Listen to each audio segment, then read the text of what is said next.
오늘 본문은 너무나 익숙한 바벨탑에 대한 얘기입니다. 1절 말씀부터 9절 말씀까지 구성되어 있는데요. 이 9절 말씀 가운데 가장 중요한 한 절을 선택하라고 하면 몇 절을 선택하겠느냐라고 제가 설교 본문 봉독하기 전에 물어봤습니다. 어느 구절이 가장 귀하다고 생각합니까? 박태기 집사님 수고하셨습니다. 별로 시간이 없었을 거예요.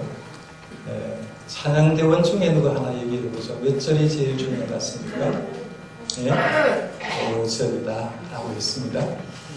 우리 청년 저기 경부 청년 몇 절이? 5절. 눈치를 벌써 굉장히 많이 보고 있습니다. 저도 오늘 본 말씀 가운데 굉장히 중요한 한 절을 선택하라고 하면 5절을 선택하려고 합니다. 제가 선택하는 5절의 이유는 우리가 글 쓰는 방법하고 유대인의 글 쓰는 방법이 다르기 때문에 그렇습니다.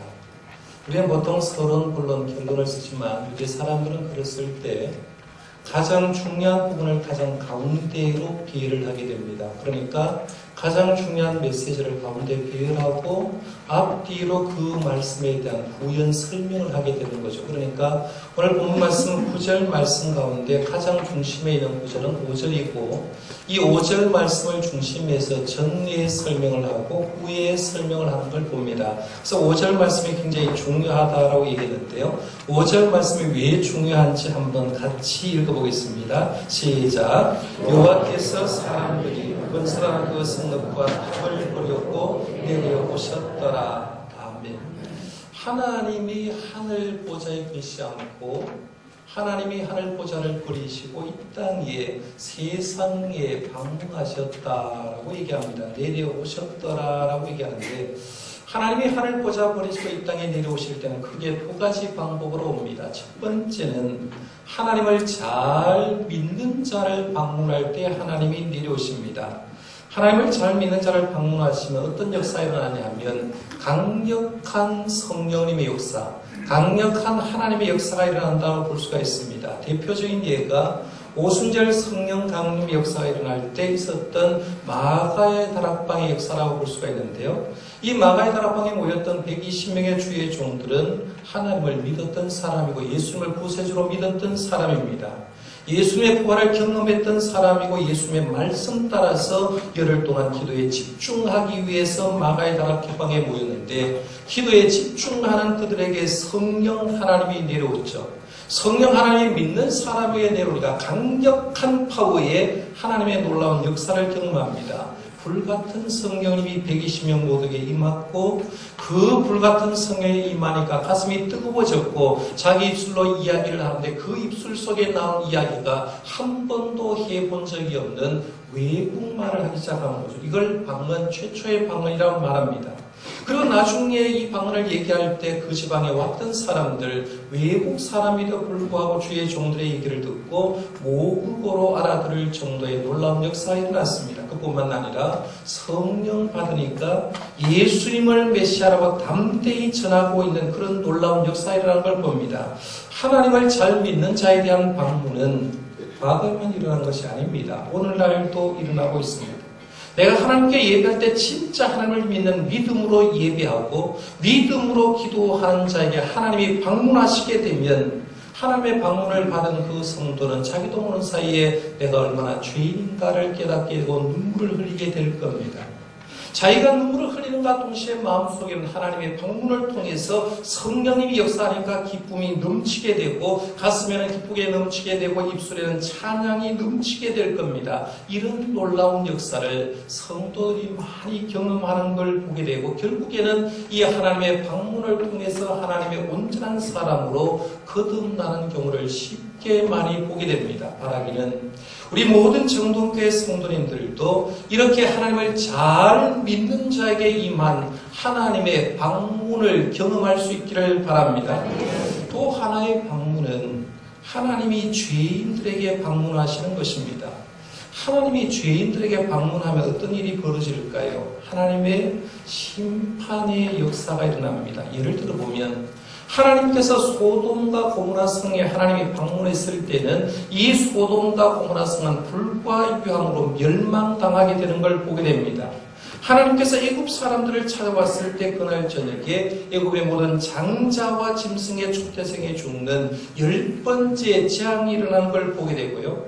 남유다 히스기야 왕 시절에 전쟁을 할 때 아수르 군대에게 하나님이 찾아갔을 때는 이 아수르 군사 18만 5천 명이 하루 저녁에 송장이 되는 심판에 놀라운 역사가 일어나는 거죠. 그러니까 하나님의 방문은 믿는 자에게 하나님이 방문하느냐, 죄인들에게 하나님이 방문하느냐에 따라서 결과는 엄청나게 다릅니다. 오늘 본문 말씀 5절을 다시 한번 읽어보고 하나님이 그러면 그 시대에 왜 방문했는지를 한번 찾아볼 필요가 있는데요. 5절 말씀 한번 다시 보세요. 여호와께서 사람들이 건설하는 그 성읍과 탑을 보려고 내려오셨더라라고 얘기합니다. 하나님이 바벨탑을 건축하는 그 성에 하나님이 방문하시게 되었다라고 얘기하는데, 하나님의 방문이 하나님을 잘 믿는 사람에게 오시는 방문이었습니까? 아니면 하나님을 저버린 죄인들에게 방문하신 내용입니까? 전자입니까? 후자입니까? 후자죠, 그렇죠.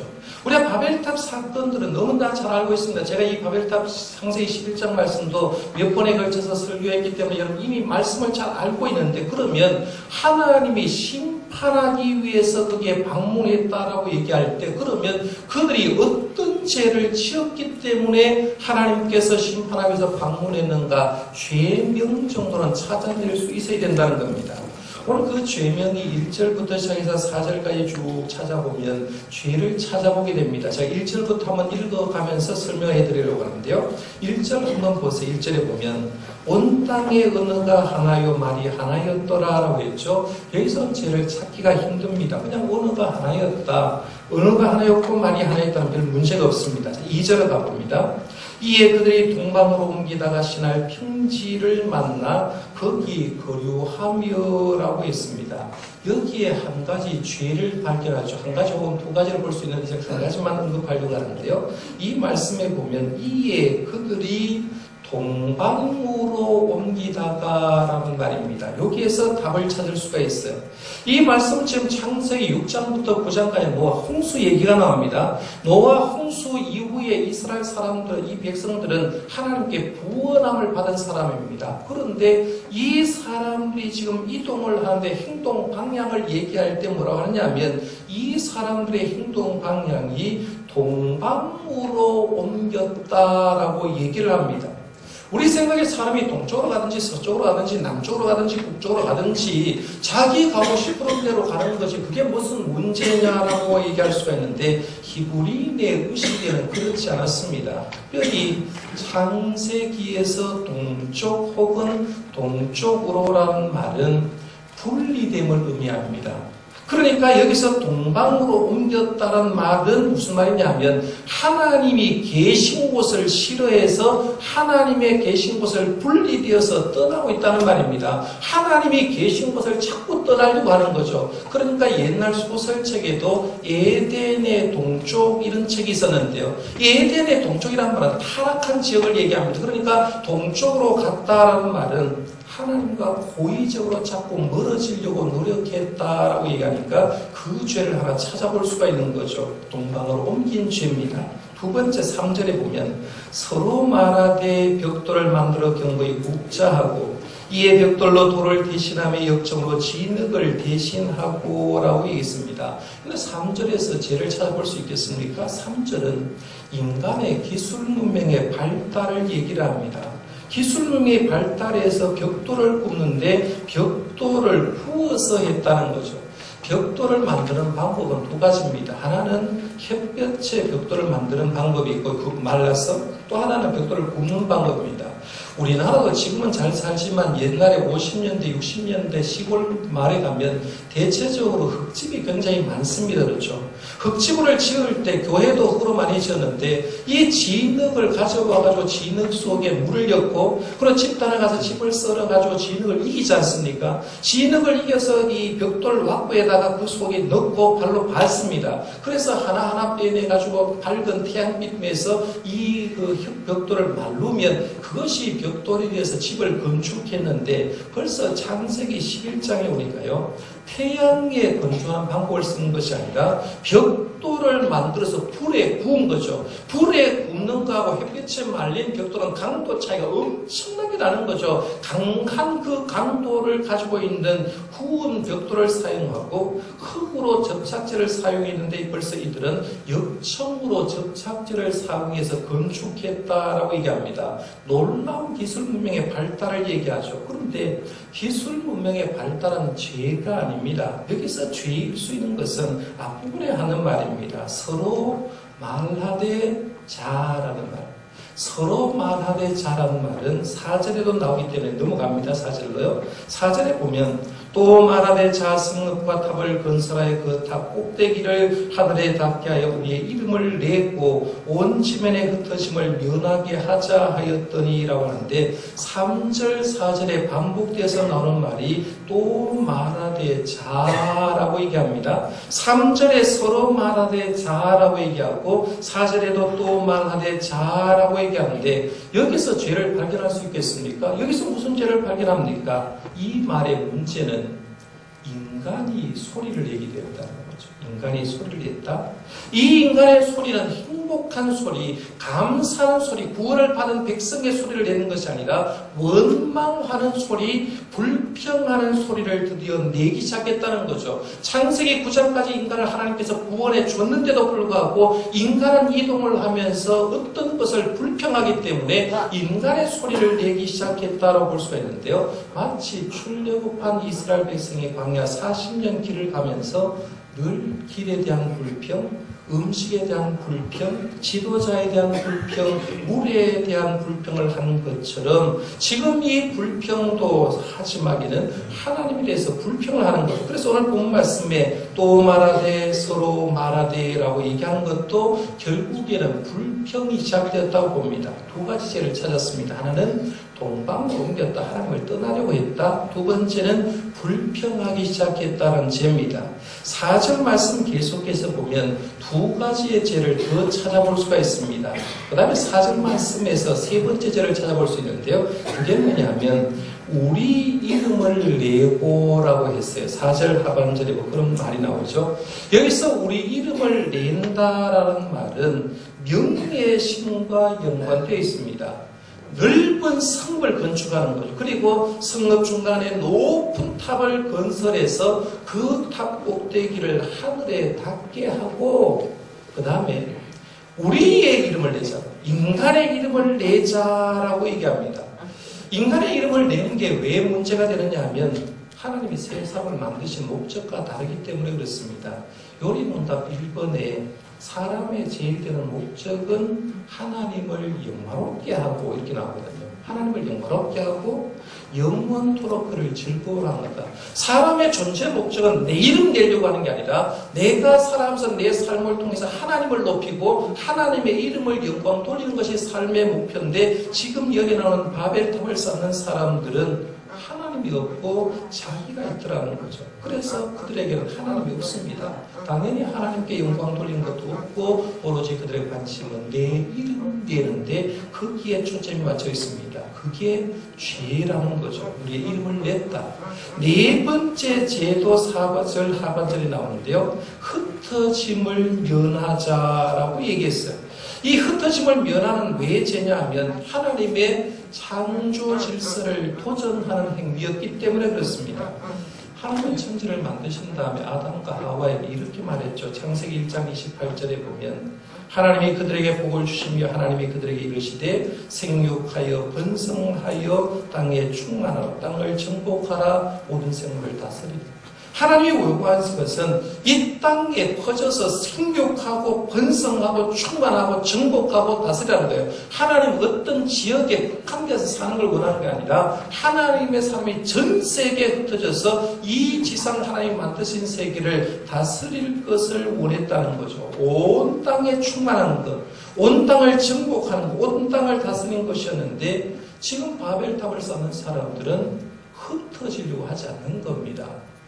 흩어지려고 하지 않는 건 곧 말하면 하나님의 목적대로 살지 않고 있다는 거죠. 이게 사도행전에 가봐도 성령 충만하니까 흩어지지 않으려고 해서 결국엔 스데반 집사를 핍하고 흩어버린 역사였는데 이런 것과 다 연관이 되어 있습니다.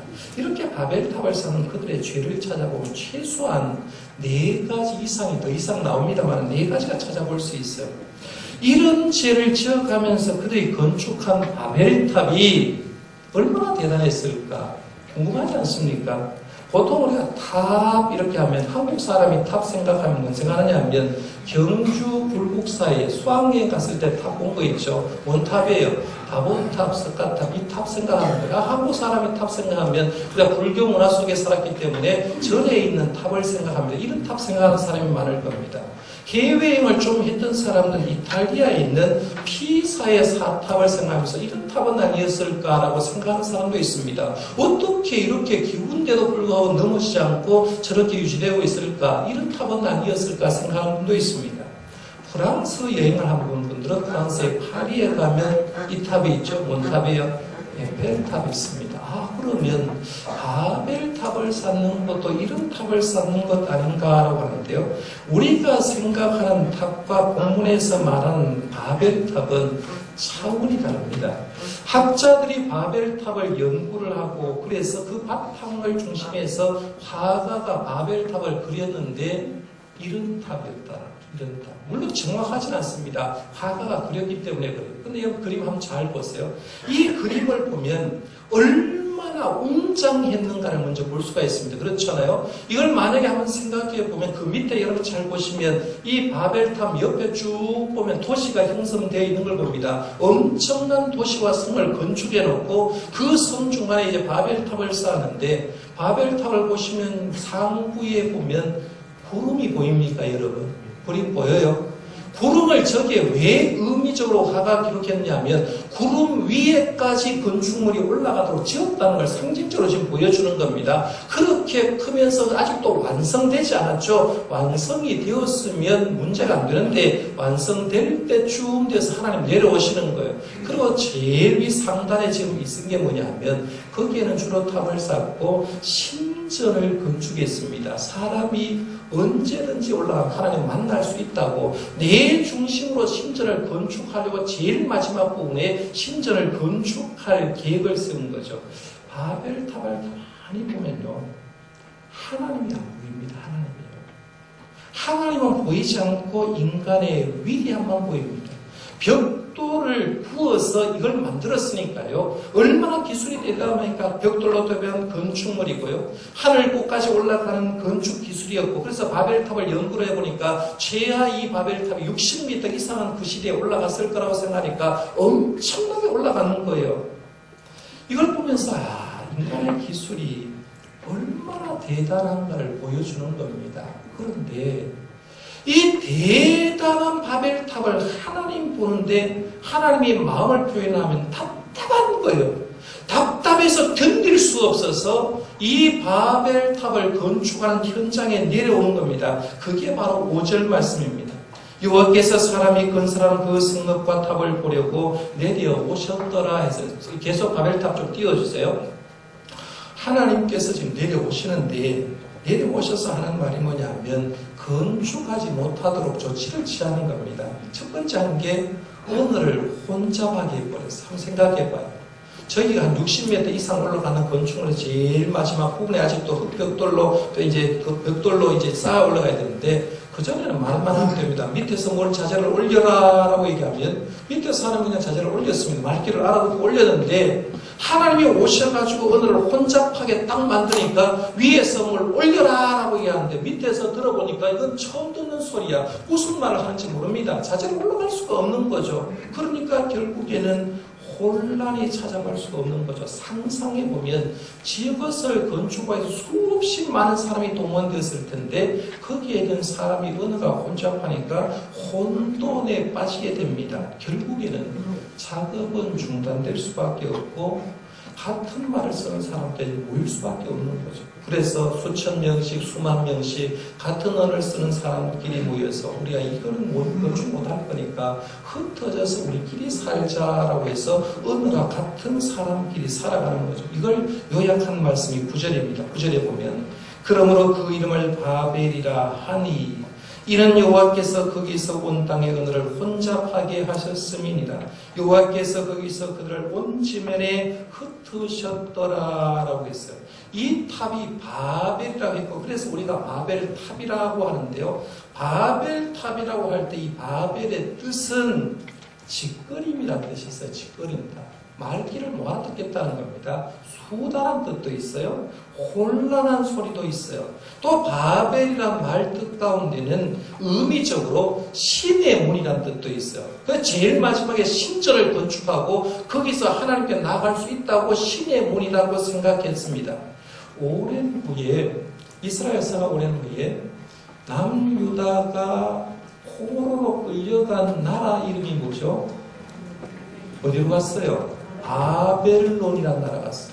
그 바벨론이라는 나라하고 이 바벨은 연관성이 굉장히 많습니다. 바벨이라는 뜻이 신의 문이라는 뜻도 있고요. 이 바벨론의 뜻은 뭐냐면 신으로 가는 문이라는 뜻이었습니다. 그러니까 이스라엘 백성이 바벨론의 포로에 끌려가 보니까 건축술이 얼마나 대단한지 모르는 거예요. 건축술이 얼마나 대단한지 모르는데 하나님의 사람의 마인드 속에 뭐가 있느냐 하면 너희들이 아무리 많이 건축해도 하나님은 그 건축물을 시대가 지나면 다 허물어 버린다는 그런 의미가 굉장히 내포되어 있습니다. 그러니까 창세기 11장하고 결국 이스라엘 역사 가운데 바벨론으로 포로 끌려가는 것도 굉장히 많은 연관성이 있다고 볼 수 있는데 그까지는 제가 생각하지 않고요. 오늘 한번 생각해 봐요. 바벨탑 건축 현장에 내려오신 하나님은 모든 것을 원점으로 돌리십니다. 창조 원리에 순응하도록 만들어버립니다. 인간 입장에는 가장 좋은 건물, 가장 그 시대로 보면 발달된 건물을 사왔고 이걸 있으면 행복하다고 생각했는데 하나님 그게 아니라고 얘기하는 거예요.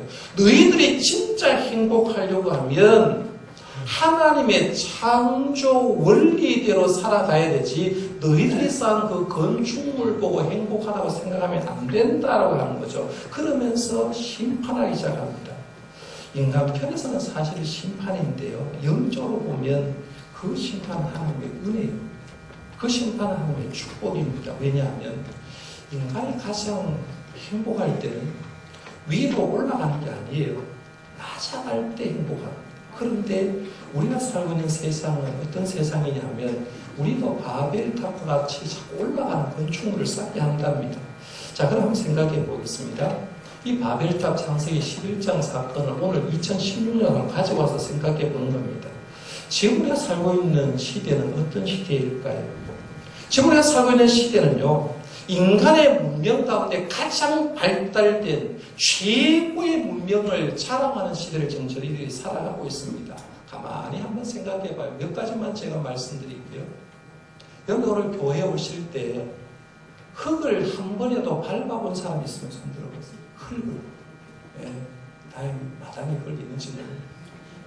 대체적으로 여러분들 지금 발바닥에는 흙이 묻어있는 사람이 없을 겁니다. 집에서 나올 때부터 교회까지 전부 다 인간이 만든 시멘트, 인간이 만든 보도구로 인간이 만든 기술 문명을 밟고 왔습니다. 어제 저녁 잠을 주시는데 여러분이 흙벽돌로 만든 집에 혹시 주무신 분 계십니까? 사우나, 뭐 황토방 이런 거 말고. 지금 우리가 살고 있는 집은 전부 다 콘크리트로 철근으로 만든 그런 집에 살고 있습니다. 그렇죠? 그리고 지금 우리가 살고 있는 집의 부유함을 얘기할 때 낮은 집보다는 40층, 50층, 60층, 70층 올라가는 데 사는 사람들을 훨씬 더 위대하다고 보는 그런 시대를 살아가고 있습니다. 여러분의 주머니에 지금 하나씩 가지고 있는 게 있습니다. 시도 때도 없이 잘 울려요. 제가 설교를 해도 언젠가 우는 뭐가 하나 들었어요. 뭐가 들었어요? 휴대폰 가지고 있죠. 옛날에 휴대폰은 전화 기능만 했는데 요즘 휴대폰만 뚜껑만 다 열면 미국에는 지금 무슨 일이 있는지, 내일 날씨는 뭔지, 메일은 왔는지, 편지는 갔는지, 휴대폰이 컴퓨터고 휴대폰에서 모든 것을 보여주는 그런 시대를 살아가고 있다는 얘기입니다. 어쩌면 우리가 살고 있는 이 시대는 영적으로 보면요, 인간의 기술이 집약적으로 만들어나는 인간이 만든 바벨탑 안에 산다고 볼 수가 있습니다. 이걸 만약에 기억하지 않는다고 하면 창세기 11장과 오늘은 아무 의미가 없습니다. 창세기 11장을 보면서 우리가 지금 사는 세상이 어떤 세상이냐고 봤을 때 바벨탑을 건축하는 세상에 살고 있다라고 그렇게 보셔야 됩니다. 옛날 사람이 자기의 기술을 최대한 이용해서 바벨탑을 건축했듯이 오늘도 최신의 최고의 기술 문명을 이용해서 바벨탑을 건축하고 있습니다. 예배당도 마찬가지입니다. 하나님께 예배하는 예배당도 어떤 교회가 좋은 교회냐라고 말하면 굉장히 화려하고 굉장히 크고 굉장히 많은 사람이 들어가는 교회에 제일 좋은 교회라고 생각하고 사는 사람들이 얼마나 많은지 모릅니다. 그러면서 하는 말이 자화자찬하죠. 인간은 대단하다. 이 건축을 누가 했느냐, 설계를 누가 했느냐, 건축 예산은 누구냐라고 얘기할 겁니다. 그러면서 사람들이 하는 말이 이제는 촌에 가서 못 살 것 같아요. 도시에 살다가 놀러 가도 시골로 가는 게 아니라 도시로 갑니다. 인간이 만들어 놓았던 구조물 속에 거기서 좋다고 놀고 있습니다. 앞으로 10년은 어떻게 될까라고 상상해 보면 너무나 황홀하지 않습니까? 지금 우리가 살고 있는 세상은 너무나 급속도로 바꾸는 거죠. 운전도 이제 내가 안 해도 자동차가 알아서 출발지, 목적지만 되면 자동차가 알아서 가는 그런 시대가 오고 있다는 얘기입니다. 우리의 머릿속에 앞으로는 인간이 얼마나 발달시킬까라고 얘기합니다. 문제는 바벨탑 문화 속에 사는 사람들에게 잊어버린 게 있다. 하나님을 찬양하는 걸 어느 순간에 잊어버렸습니다. 옛날에 시골에 살 때는 아침에 일어나면 새 소리와 함께 일어납니다. 자연이 움직이는 소리를 듣습니다.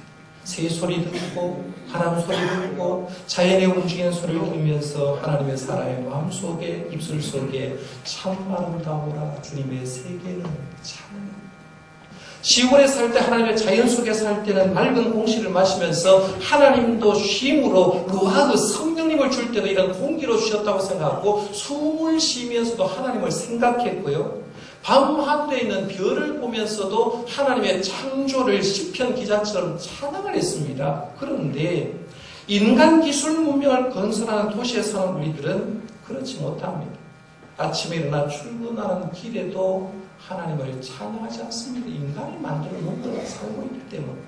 숨을 쉬는 공기를 쉬는데 이제는 미세먼지 황사 때문에 오염된 공기라서 마스크를 끼지 않고는 운동도 나가지 못하는 그런 시절을 살아가고 있습니다. 밤하늘을 바라보는데 도시에는 밤하늘을 아무리 바라봐도 별을 찾아볼 수가 없으니까 하나님을 찬양할 수도 없게 되어버렸습니다. 이런 문명사회에 살다 보니까 사람은 저마다 잘났다고 하는 거죠. 인간이 최고로 올라가니까 저마다 똑똑한 거. 옛날에는 배울 사람 못 사람 배운 사람이 구별이 됐습니다. 니 대학 나왔는데 내보다 똑똑하다고 얘기했는데 요즘은 대학을 나오든 안 하든 다 인간은 최고로 가 있기 때문에 어느 사람이나 다 교만합니다. 부부 사이가 쪼개지는 이유, 돈 없어 그런 게 아니라 교만하기 때문에 그렇습니다. 부모와 자식 사이가 쪼개지는 이유도 교만 때문에 그렇고요. 오늘날 그토록 많은 교회가 혼란스럽고 교회가 쪼개지는 이유도 사람들의 교만 때문이라고 볼 수가 있습니다.